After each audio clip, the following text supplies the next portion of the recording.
Habang tumatagal ka sa running era mo, marerealize mo na itong mga mindset na sasabihin ko ngayon, dapat itong matanggal para mag-improve ka as a runner. Yung unang-una, slow running is not unproductive. Yung pagtakbo natin ng mabagal relative sa race pace natin, hindi yan unproductive. Yan ay tinatawag na aerobic based development. So kailangan yan. Most of your runs or most of our runs dapat easy lang. Kasi dyan tayo nag-a-adapt, dyan tayo or nagiging bridge yan para yung mga harder runs natin or yung mga speed workouts natin, hindi tayo laspag. Makaka-perform tayo ng mabilis as required sa ating workout. Pangalawa, yung pagpapahinga, especially kung tumatakbo ka na ng 5 to 6 times a week, resting is not unproductive. It's part of training.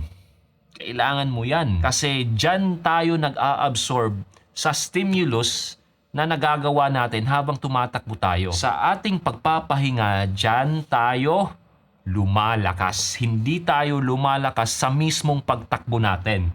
Kasi nagkakaroon ng breakdown yung mga muscle fibers natin dyan. Nalalaspag tayo dyan.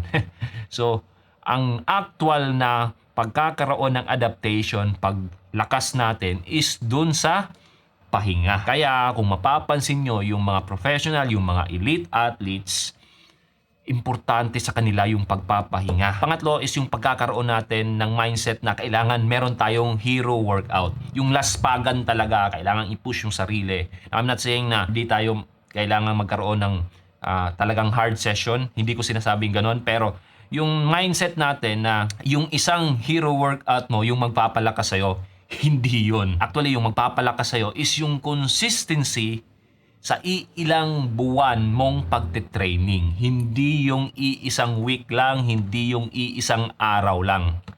Hindi ganon. Consistency is king pagdating sa running.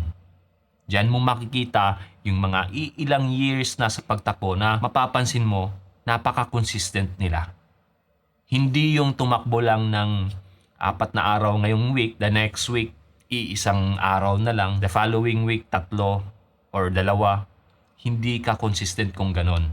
At the same time, isa sa nakaka-contribute ng consistency is yung pag-iwas natin sa injury. And yun nga, babalik tayo sa sinasabing hero workout.